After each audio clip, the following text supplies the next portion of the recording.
29절에서 32절까지입니다. 누가복음 11장 29절에서 32절까지 말씀 번갈아 가면서 읽습니다. 제가 먼저 읽겠습니다. 무리가 모였을 때에 예수께서 말씀하시되 이 세대는 악한 세대라. 표적을 구하되 요나의 표적밖에는 보일 표적이 없나니 요나가 니느웨 사람들에게 표적이 됨과 같이 인자도 이 세대에 그러하리라. 31절 32절 함께 읽습니다. 심판때에 남방 여왕이 일어나 이 세대 사람을 정죄하리니 이는 그가 솔로몬의 지혜로운 말을 들으려고 땅끝에서 왔음이거니와 솔로몬보다 더 큰 이가 여기 있으며 심판때에 니느웨 사람들이 일어나 이 세대 사람을 정죄하리니 이는 그들이 요나의 전도를 듣고 회개하였음이거니와 요나보다 더 큰 이가 여기 있느니라. 아멘. 기도하고 말씀 선포합니다. 하나님 아버지, 귀한 주일 주셔서 감사드립니다. 이 주일에 하나님 앞에 나와 하나님을 만나는 감격을 갖게 하여 주시고 또 주신 말씀 잘 붙들고 깨닫고 또 말씀 앞에 무릎을 꿇고 말씀을 내 삶의 표준과 잣대 삼고 살아가는 시간 되게 하여 주옵소서.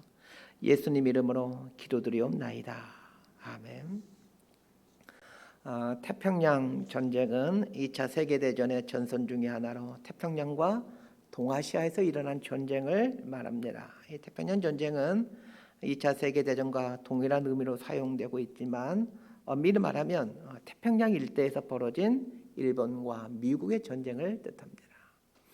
우리나라 사람들은 일본이 2차 세계대전에서 패배함으로 우리나라가 독립을 맞이하게 되었다 이렇게 말하지만 엄밀히 따지면 태평양 전쟁에서 일본이 패배함으로 우리나라가 독립을 맞이하게 된 것입니다. 태평양 전쟁에서 일본이 패망함으로 우리나라가 독립이 되었으니 우리에게 있어서 태평양 전쟁은 아주 큰 의미를 갖고 있는 사건이라 할 수 있습니다. 달리 말하면 태평양 전쟁이 일어나지 않았다면 우리나라는 독립하지 못했을 수도 있습니다. 태평양 전쟁이 발발하기 1년 6개월 전에 일본 군부는 전쟁경제연구반이라는 이름의 기구를 조직합니다. 전쟁경제연구반은 군인들로 구성된 것이 아니라 일본의 최고의 경제 전문가 20여 명으로 구성이 됩니다. 이 조직을 만든 이유는 미국과 전쟁을 벌일 경우 얼마만큼 버틸 수 있는가를 연구하기 위함이었습니다. 전쟁에 있어서 군사력도 중요하지만 군사력만큼 중요한 것이 경제력입니다. 20여 명의 최고의 경제 석학들이 1년 6개월이라는 장기간에 걸쳐 심도 깊게 연구를 하여서 내린 결론은 전쟁 불가였습니다. 미국과의 전쟁은 단 1%도 승산이 없다는 겁니다. 당시 일본의 경제력을 1로 잡았을 때 미국의 경제력은 20으로 계산이 되었습니다. 2년간은 비축물자로 버틸 수 있겠지만 그 이상은 버틸 수 없다라는 결론이 나왔습니다. 전쟁경제연구반이 전쟁 불가라는 결론을 내렸지만 전쟁 광이던 일본 군부는 이 연구 결과를 무시하고 진주만을 공격함으로 미국과 일전을 벌이게 됩니다. 이런 사실이 있었다는 것을 50여 년이 지난 1988년도에 일본 정부가 공개를 합니다. 일본 정부의 발표에 대해 아사히 신문은 이렇게 논평합니다. 일본 군부는 보고 싶지 않은 것을 보지 않으므로 처참하게 패망하였다라고 말합니다. 보고 싶지 않은 것을 보지 않으므로 처참하게 패망하였다라는 아사히 신문의 논평은 비단 태평양 전쟁과 같은 국가적인 영역에만 적용되는 것이 아닙니다. 개인도 마찬가지입니다. 보고 싶은 것만 보고자 하고 듣고 싶은 것만 듣고자 할 때 반드시 패망하게 됩니다. 왜 패망하게 됩니까? 듣고 싶은 것만 듣는다라는 것은 귀가 병들었다라는 뜻이요. 보고 싶은 것만 본다라는 것은 눈이 병들었다라는 뜻입니다. 귀가 병들고 눈이 병들었는데 패망하는 것은 당연한 일 아니겠습니까? 제가 어릴 때 유행하던 조크입니다. 조주폭력배하고 맹인하고 싸우면 맹인이 이긴답니다. 맹인이 조직폭력배를 이길 수 있는 이유가 무엇인지 아십니까? 눈에 뵈는 게 없기 때문이다 라는 게 이제 그 당시 이제 이 조크였죠. 이 조크에는 반어적인 뉘앙스가 있습니다. 맹인은 어린아이조차도 이길 수 없습니다. 보이는 게 없으면 아무런 힘을 발휘하지 못합니다. 그런 면에서 사람이 사람답게 살기 위해서는 눈이 온전해야 하고 귀가 온전해야 됩니다.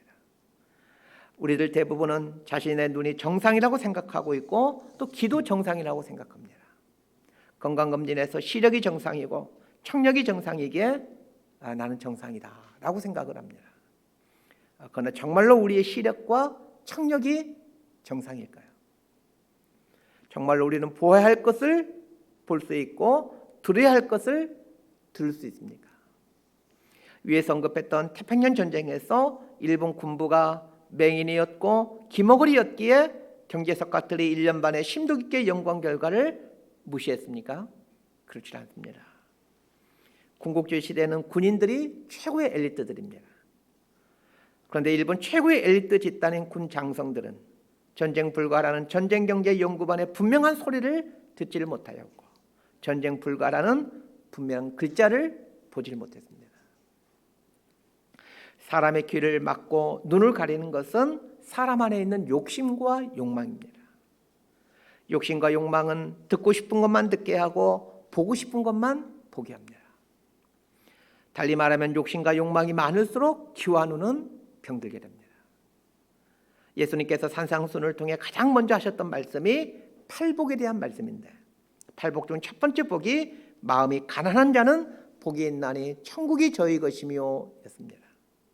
마음이 가난하다라는 말은 마음의 욕심과 욕망을 제거했다라는 말입니다. 욕심과 욕망을 제거하면 천국이 보여집니다. 천국을 본다라는 말은 눈이 정상으로 작동하고 있다는 얘기입니다. 팔복 중 여섯 번째로 하신 말씀이 마음이 청결하면 하나님을 볼 것이요입니다. 마음이 청결하다라는 말 역시 마음에 더러운 욕심과 욕망이 없다라는 뜻입니다. 마음에 더러운 욕심과 욕망이 없으면 하나님을 보게 됩니다. 보통의 사람들은 하나님을 보질 못합니다. 그러나 욕심과 욕망을 제거하면 하나님을 보게 됩니다.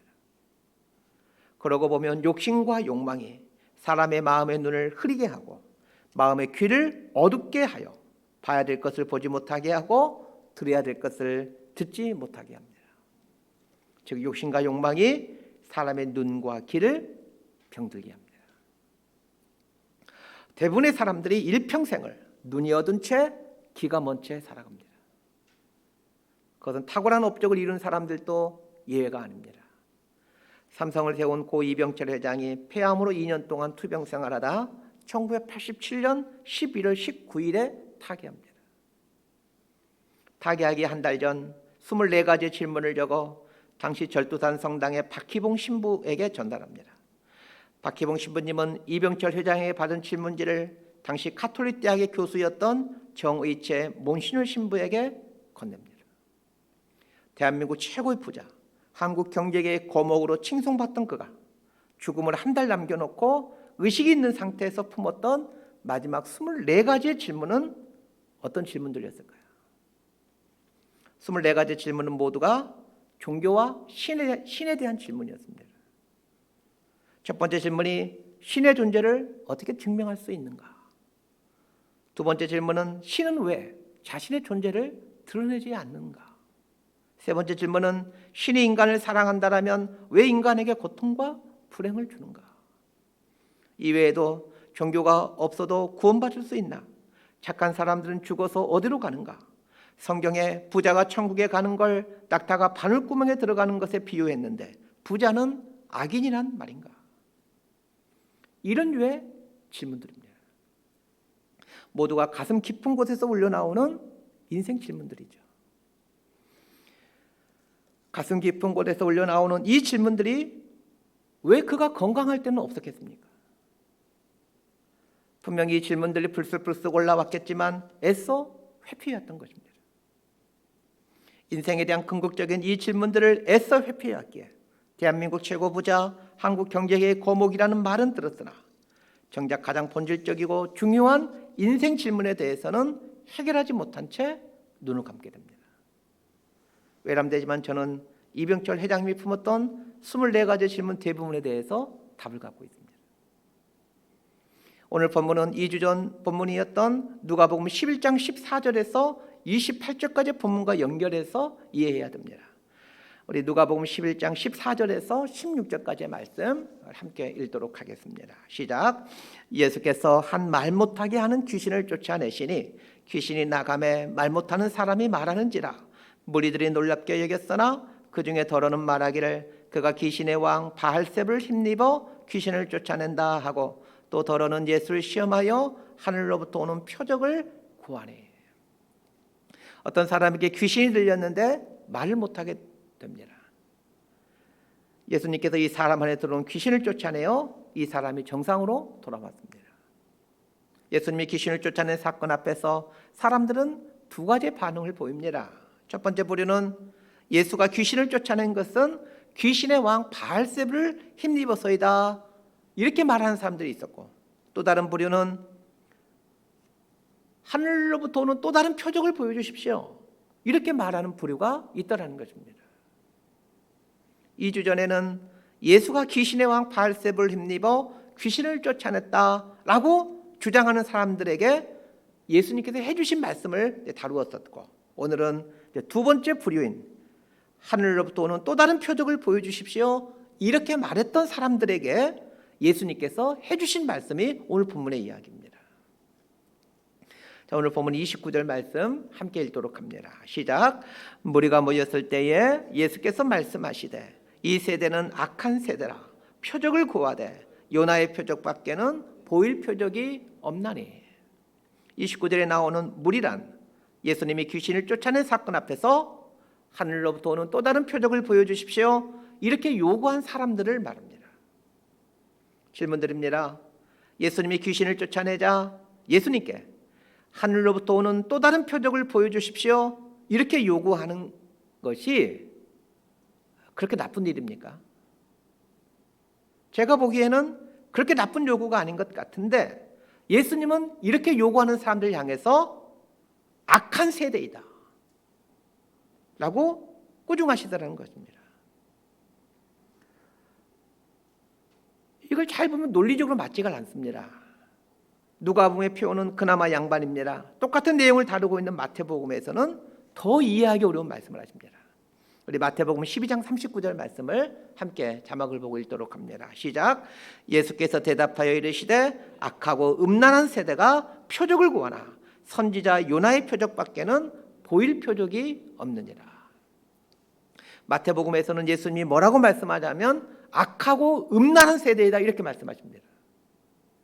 하늘로부터 오는 또 다른 표적을 보여주십시오, 이렇게 요구하는 것에 대해서 악하고 음란한 세대이다 라는 예수님의 말씀이 논리적으로 이해하기가 어렵습니다. 아무리 생각해봐도 하늘로부터 오는 다른 표적을 보여주십시오, 이 요구에 대해 악하다 라는 말도 이해되지 않고 음란하다 라는 말은 더더욱 이해가 되지 않습니다. 하늘로부터 오는 다른 표적을 보여주십시오, 이것이 음란한 말입니까? 이렇게 성경 말씀이 이해되지 않을 때는 어떻게 하라고 했습니까? 내 생각이 틀리고 예수님 말씀이 맞다라는 생각을 갖고 왜 예수님 말씀이 맞는지를 깊이 생각해 보라고 했습니다. 이런 태도가 성경을 보는 좋은 습관입니다. 이 악하다라는 헬라어 단어는 포네로스라는 단어입니다. 이 단어의 뜻은 아픈, 병든, 이런 뜻입니다. 그러니까 단어의 본래 의미대로 해석하자면 아픈 세대, 병든 세대라는 뜻입니다. 하늘로부터 오는 다른 표적을 보여주십시오, 이러한 요구는 눈과 귀가 아프다, 눈과 귀가 병들었다라는 뜻입니다. 귀신을 쫓아내는 것을 보았으면서도 또 다른 표적을 보여달라고 요구하는 것은 눈이 병들고 귀가 병들었기 때문이라는 게 예수님의 진단입니다. 하늘로부터 오는 또 다른 표적을 보여주십시오라는 요구에 대해 너희들이 병들었구나, 이렇게 말씀하시는 것은 이제 어느 정도 납득이 되실 겁니다. 그런데 재미있는 것은 또 다른 표적을 보여주십시오 이렇게 요구했던 사람들에 대해 누가복음에서는 무리라고 나오지만 마태복음에서는 서기관과 바리새인들 이렇게 분명하게 얘기해주고 있습니다. 자, 서기관과 바리새인이 누구입니까? 서기관과 바리새인은 이 바리새인 속한 사람, 이 서기관은 바리새파에 속한 사람들로 하나님 말씀을 필사하는 일을 하는 사람들 말하고, 바리새인이란 하나님 말씀을 연구하고 가르치는 사람들을 말합니다. 요즘 시대하면 우리 목사님 같은 사람들, 신학대학 교수 같은 사람들이 바리새인이라고 할 수 있습니다. 하나님 말씀을 필사하고 연구하고 가르치는 사람들을 향해 예수님께서 하신 말씀은 너희들은 병이 들었다 라고 말씀하셨다는 거예요. 도대체 이들의 무엇이 병들었다는 얘기입니까? 이들의 눈이 병들었습니다. 눈이 병들었기에 예수님이 귀신을 쫓아내므로 그곳에 하나님의 나라가 임했건만 그들은 그곳에 임한 하나님 나라를 보지 못하였고 또 다른 표적을 보여주십시오 이렇게 요구했다는 것입니다. 이렇게 눈이 병들게 되면 하나님의 나라가 임했음에도 하나님 나라를 보지 못하고 하나님의 아들인 예수님이 눈앞에 있어도 하나님의 아들을 보지 못합니다. 그런데 이것은 제자들도 마찬가지였습니다. 예수님과 3년이나 동고동락하며 예수님이 행하시는 기적을 숱하게 보았으면서도 예수님이 하나님의 아들이라는 것을 알지 못했습니다. 예수님이 부활하신 후에야 비로소 그들의 눈이 밝아져서 눈이 온전케 되어져서 예수님이 하나님의 아들이심을 알게 됩니다. 이렇게 사람은 병든 눈을 갖고 살아갑니다. 그렇다면 예수를 믿는 신앙생활을 이제 새롭게 정의할 수 있습니다. 신앙생활이란 이 병들던 눈을 성하게 만들어가는 여정입니다. 신앙생활을 그렇게 이해하셔야 됩니다. 교회 다니는 게 중요한 게 아니고 이 잘못됐던 눈, 병들던 눈을, 아팠던 눈을 새롭게 고쳐가는, 성하게 만들어가는 과정이 예수를 믿어가는 과정이라고 생각하셔야 됩니다. 그래야 신앙생활을 바르게 할 수 있습니다. 예수를 믿어가면서 이 눈이 성하게 되어가고 눈이 성하게 되어 세상과 세상의 일을 바르게 보게 됩니다. 마태복음에 보게 되면 하늘로부터 오는 또 다른 표적을 보여주십시오 이렇게 요구하는 사람들에게 예수님은 악하고 음란한 세대이다 이렇게 말씀하십니다. 이제부터는 왜 이들이 음란한 세대인지를 살펴보겠습니다. 음란하다라는 말은 모이칼리스라는 말인데 이 말은 간음한 부인을 뜻하는 단어입니다. 예수님은 하늘로부터 오는 또 다른 표적을 보여주십시오 이렇게 요구하는 서기관과 바리새인들을 향해 음란한 세대이다, 즉 간음한 여인들이다 이렇게 말씀하십니다. 간음한 여인이라는 말은 남편이 있음에도 남편을 사랑하지 않고 다른 남자에게 마음을 둔 여인을 말합니다. 바리새인은 하나님 말씀과 결혼한 사람들입니다. 대부분의 시간을 말씀을 연구하고 가르치는 일을 합니다. 하루 종일 말씀과 붙어 삽니다. 마치 부부가 하루 종일 붙어 사는 것처럼 이 바리새인들은 하루 종일 말씀과 붙어 삽니다. 겉으로 보면 이들은 분명 하나님 말씀과 결혼한 사람들입니다. 그런데 겉보기에는 분명 하나님 말씀과 결혼한 사람들인데 이들은 말씀을 사랑하는 사람들이 아니었습니다. 말씀이 주는 기쁨 속에서 살아가는 것이 아니라 말씀을 도구로 다른 사람을 정죄하고 비판하는 일을 일삼고 있었던 것입니다. 심지어는 말씀이신 예수님을 죽이려고 각종 악한 일을 모의합니다. 말씀과 결혼한 사람들이었지만 이들은 철저히 말씀을 자신의 욕망을 이루기 위한 도구로 여기고 있었던 것입니다. 그러기에 예수님은 이들을 가리켜 간음한 여인을 뜻하는 단어인 모이칼리스라는 단어를 사용함으로 음란하다라고 말씀하신 것입니다. 그들은 자타가 공인한 말씀과 결혼한 사람들이었지만 정작 말씀이신 예수님을 대적하고 예수님을 원수로 여기고 있었기 때문입니다. 이제 우리의 신앙 모습을 돌아보십시다.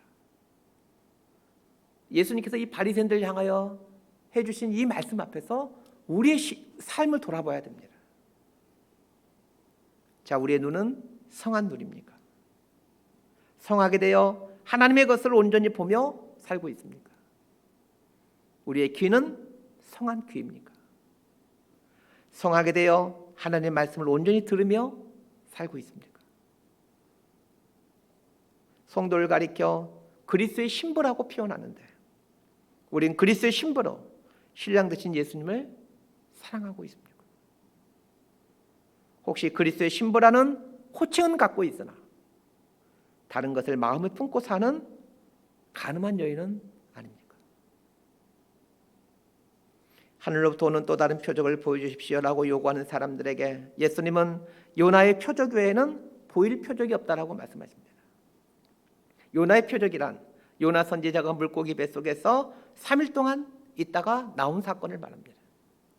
요나 선지자가 3일 동안 물고기 뱃속에서 죽은 자로 지내야 했듯 예수님이 무덤에서 3일 동안 죽은 자가 되는 것이 예수님이 장차 보여줄 유일한 표적이라는 얘기입니다.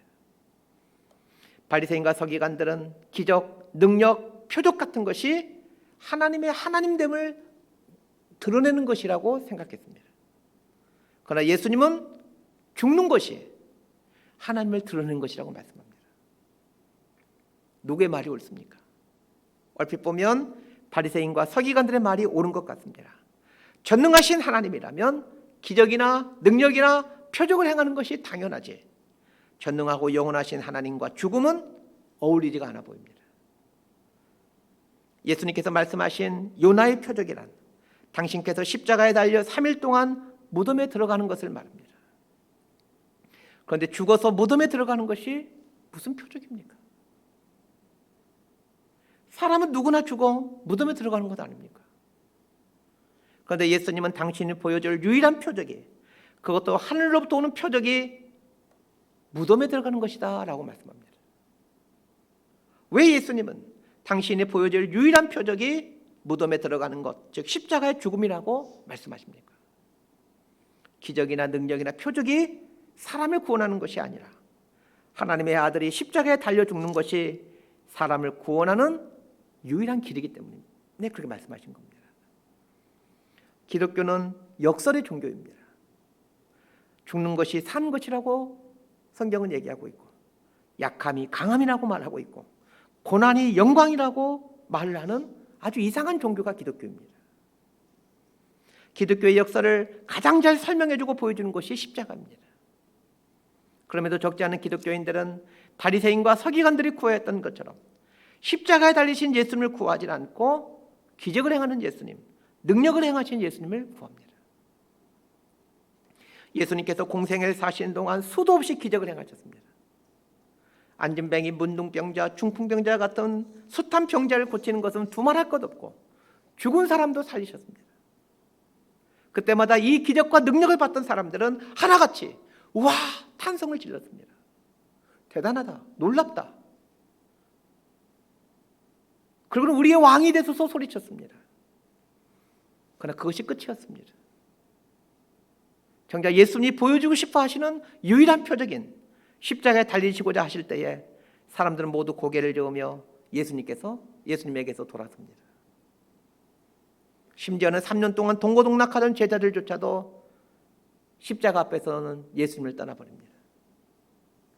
이렇게 예수님의 십자가는 사람들로 하여금 예수님을 등지게 만들었습니다. 그러나 예수님을 등지게 만든 그 십자가가 정작 사람들을 구원합니다.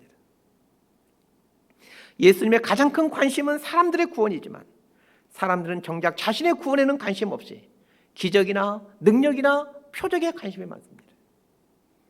사람들은 중병에서 고침받는 기적을 원하고 있고 죽은 자가 살아나는 능력을 보기를 원합니다. 죽은 나사로를 예수님이 살려냅니다. 그러나 잘 생각해 보십시오. 다시 살아난 나사로가 죽지 않고 영원히 사는 것이 아닙니다. 예수님께서 살려주셨지만 나사로가 영원히 사는 게 아닙니다. 고작 몇십 년 더 살다가 다시 죽습니다. 예수님께서 행하셨던 어떤 기적과 어떤 능력도 그 효과가 영원히 지속되는 것은 없었습니다.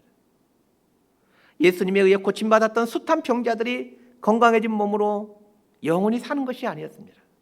그들 모두는 잠깐 건강했다가 모두 다 죽습니다. 예수님이 고쳐주셨던 그 수많은 사람들 중 지금까지 살아있는 사람은 단 한 사람도 없습니다. 그러나 예수님의 십자가를 통해 죄 용서함을 받은 사람들은 새로이 태어났을 뿐만 아니라 앞으로도 영원히 살면서 하나님 나라의 백성으로 영원히 살아가게 됩니다. 무엇이 진짜 표적입니까? 또 다른 표적을 보여주십시오 라는 사람들의 요구에 예수님은 요나의 표적 외에는 보여줄 표적이 없다라고 말씀하셨습니다. 요나의 표적은 당신의 죽으심을 말합니다. 예수님의 죽으심은 우리를 향한 하나님 사랑의 표현입니다. 내가 나의 독생자를 죽일 만큼 너희들 사랑한다라는 하나님의 사랑의 고백입니다. 하나님이 우리를 위해 행하신 그 어떤 놀라운 일도 당신의 아들 죽인 일과는 비교할 수가 없습니다. 하나님께서 우리 인생에 주신 그 어떤 복들도 나를 사랑하사 당신의 아들을 내어주신 것에 비하면 조족지혈에 지나지 않습니다. 하나님께서 우리에게 주신 어떤 복도 예수님의 죽으심을 통해 얻게 된 구원과 비교할 수가 없습니다. 30절 말씀 함께 읽도록 합니다. 시작. 요나가 니느웨 사람들에게 표적이 됨과 같이 인자도 이 세대에 그러하리라. 요나가 물고기 뱃속에 3일 동안 있다가 나온 후 니느웨 성 사람들에게 회개할 것을 선포하죠. 그러자 니느웨 사람들이 모두가 회개합니다. 요나서를 보게 되면 요나 선지자가 아수르의 수도인 니느웨에 가서 하나님 말씀을 전하자 그 악독했던 니느웨 사람들이 모두가 회개를 합니다. 아수르 사람들이 얼마나 악랄한 사람들인지는 기원전 722년 아수르가 북이스라엘 멸망시키면서 그들이 행했던 만행을 보면 금방 알 수 있습니다. 아수르가 북이스라엘을 쳐들어와서 그 북이스라엘 백성들을 포로로 잡아가죠. 그러나 아수르의 여러 지역으로 강제적으로 흩어버립니다. 그것도 부족하여 포로로 잡혔던 수많은 이방 족속들과 강제 결혼을 시킵니다. 그렇게 함으로 민족들 간에 피를 섞여버리는 거죠. 이전까지 있었던 어떤 제국도 하지 않았던 아주 교활하고 악랄한 일을 일삼았던 사람들이 이 아수르 니느웨 사람들입니다. 그런데 이런 악한 니느웨 사람들에게 요나가 가서 하나님 말씀을 전합니다. 그것도 마음을 다해 전하는 것이 아니었습니다. 하나님의 명령이니까 뭐 어쩔 수 없이 요나가 가서 전하긴 하는데 처음에 요나가 거부하죠. 하나님 명령이었음에도 불구하고 거부하죠. 그리고 니느웨는 정반대적인 스페인 지역으로 배를 타고 도망을 갑니다. 그래서 하나님께서 큰 물고기를 보내서 요나를 삼키게 하여 그 물고기가 요나를 아수르 땅에 토해내게 됩니다. 이렇게 요나 선지자는 죽으면 죽었지 니느웨 사람들에게 하나님 말씀을 전하고 싶지 않았습니다. 원수 나라 사람들이 구원받는 걸 싫어하여 억지로 그들에게 가서 전했는데 니느웨 사람들이 옷을 찢고 금식하고 심지어는 가축들도 금식을 명령하고는 회개를 합니다. 이렇게 니느웨 사람들이 회개할 수 있었던 이유가 무엇입니까? 우리 요나서 2장 10절 말씀을 함께 보도록 하겠습니다. 시작. 여호와께서 그 물고기에게 말씀하시매 요나를 육지에 토하니라. 요나를 삼킨 물고기가 요나를 토해내는데 니느웨 땅에 토해내게 됩니다. 큰 물고기가 요나를 삼켰다가 토해내자 이것을 본 니느웨 사람들이 그 요나의 말을 듣고 회개하기 시작합니다. 요나를 3일 동안 가두어 놓았던 물고기 뱃속은 무덤, 죽음을 상징합니다. 물고기 뱃속에 사흘 동안 있던 요나가 육지에 토해짐으로 니느웨 사람들이 회개했던 것처럼 예수님께서 죽음의 무덤에서 사흘 동안 계시다가 죽음에서 토해집니다. 그것이 부활입니다. 예수님께서 당신이 십자가에 달려 죽으시고 사흘 동안 무덤에 계시다가 부활하게 된다는 것을 말씀하십니다. 그러면서 예수님은 심판날에 니느웨 사람들이 이 세대 사람들을 정죄하게 된다고 말씀합니다. 자, 32절 말씀 우리 함께 읽도록 합니다. 시작. 심판 때에 니느웨 사람들이 일어나 이 세대 사람을 정죄하리니 이는 그들이 요나의 전도를 듣고 회개하였음이거니와 요나보다 더 큰 이가 여기 있으니라. 심판날에 니느웨 사람들이 이 세대 사람들을 정죄하는데 뭐라고 하면서 정죄합니까? 우리는 요나의 말을 듣고도 회개했는데 너희들은 어떻게 요나하고 비교할 수 없이 크신 분의 말을 직접 들으면서도 회개하지 아니하느냐, 이러면서 니느웨 사람들이 이 세대 사람들을 정죄한다는 것입니다. 그 악한 니느웨 사람들조차 일개 선지자에 지나지 않는, 그것도 혼신의 힘을 다해서 말씀을 전하지 않고 억지로 아주 건성건성 말씀을 전하고 있는 요나의 말을 듣고 회개하였는데, 하나님의 아들이신 예수님께서 혼신을 다해서 전한 말씀도 듣지 않고, 심지어는 하나님의 아들이신 예수님이 십자가에 달려 죽으시고 3일 만에 부활하셨음에도 회개하지 않는다라면 심판을 피할 수가 없다라는 것입니다. 그렇다면 오늘 말씀을 통해 예수님께서 우리에게 요구하시는 것이 무엇인지 금방 아실 겁니다. 회개입니다. 예수님께서 당신의 십자가 죽음을 말씀하시면서 우리에게 유일하게 요구하시는 것이 회개입니다. 하나님 입장에서 이것을 표현하면 이렇게 표현할 수가 있을 것 같습니다. 내가 내 아들을 죽일 만큼 너희를 사랑하는데 왜 너희들은 나에게 향하지 않고 사망의 길을 계속해서 가고 있느냐. 이제 제발 나에게로 와라. 이런 뜻입니다. 회개란 어려운 게 아닙니다. 사망으로 향하던 발걸음을 돌려 하나님께로 향하는 것이 회개입니다. 오늘 본문을 통해 예수님께서 원하시는 것 첫 번째가 회개이고, 두 번째는 하나님의 말씀을 듣는 것입니다. 자, 31절 말씀 함께 읽도록 하겠습니다. 시작. 심판 때에 남방 여왕이 일어나 이 세대 사람을 정죄하리니 이는 그가 솔로몬의 지혜로운 말을 들으려고 땅끝에서 왔음이거니와 솔로몬보다 더 큰 이가 여기 있으며. 이 솔로몬 왕이 지혜롭다라는 소문을 듣고는 남방 여왕이 예루살렘에 찾아옵니다. 이 이야기를 다루고 있는 곳이 열왕기상 10장인데 열왕기상 10장에서는 스바 여왕이라고 표현하고 있습니다. 오늘 본문에서는 남방 여왕이라고 표현하고 있지만 열왕기상은 스바 여왕 이렇게 나옵니다.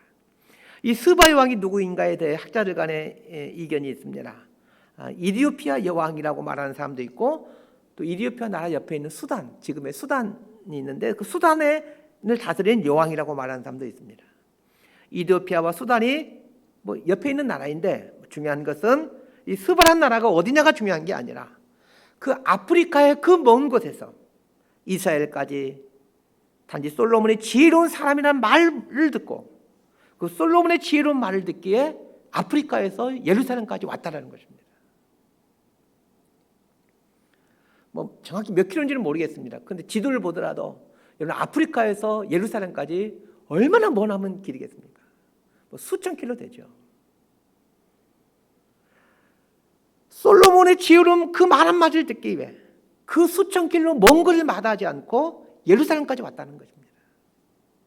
그리고는 솔로몬 왕의 말을 듣고는 자신이 이전까지 솔로몬 왕에 대해서 들어왔던 말들보다 솔로몬 왕의 지혜가 훨씬 더 탁월하다라고 고백을 합니다.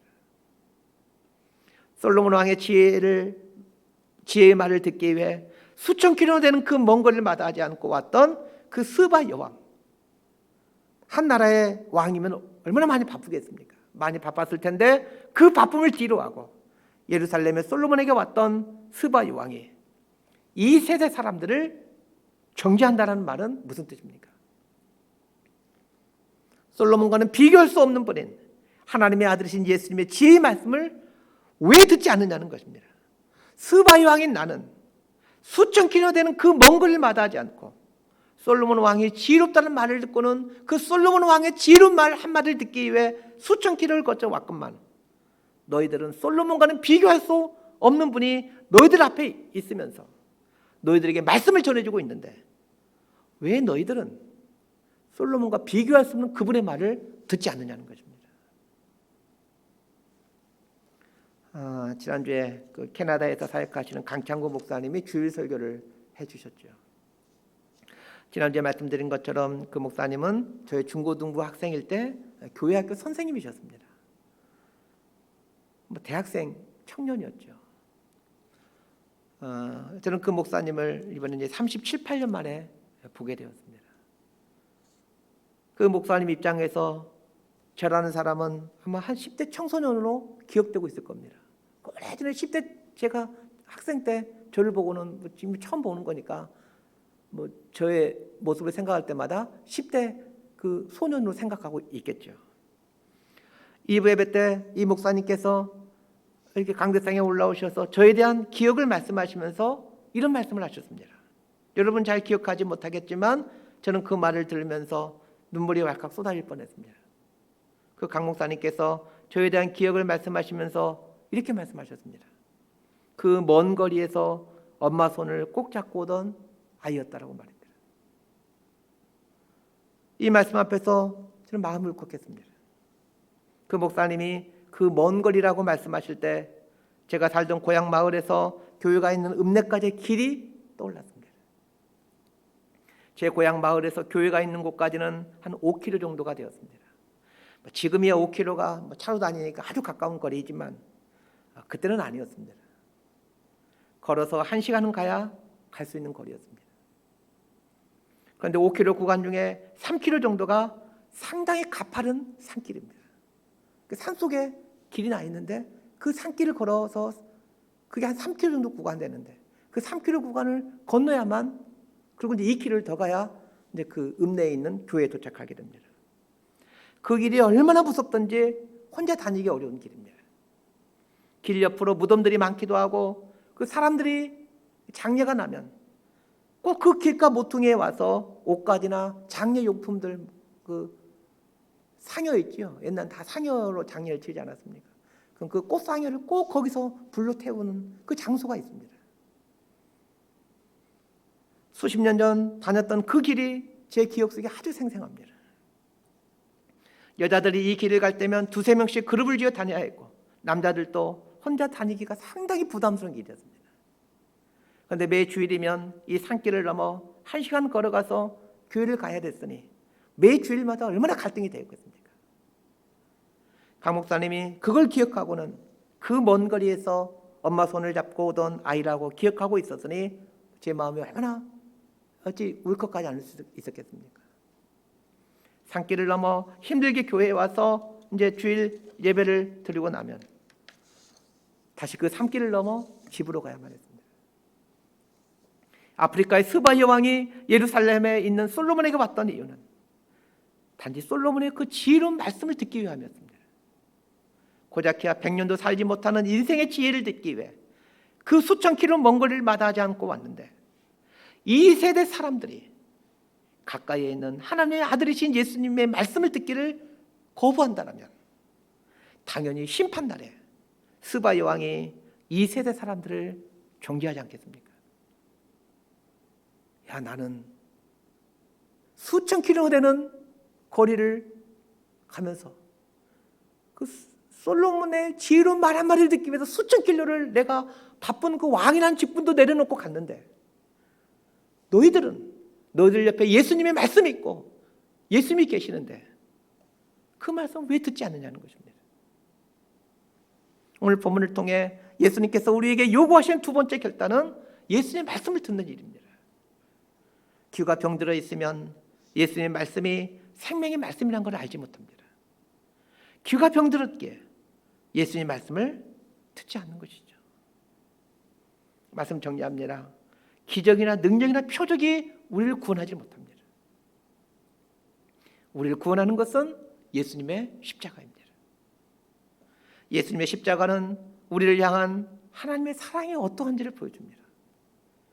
기적이나 능력에 두었던 병든 우리의 눈과 귀를 돌려 예수님의 십자가에 고정시키시길 바랍니다.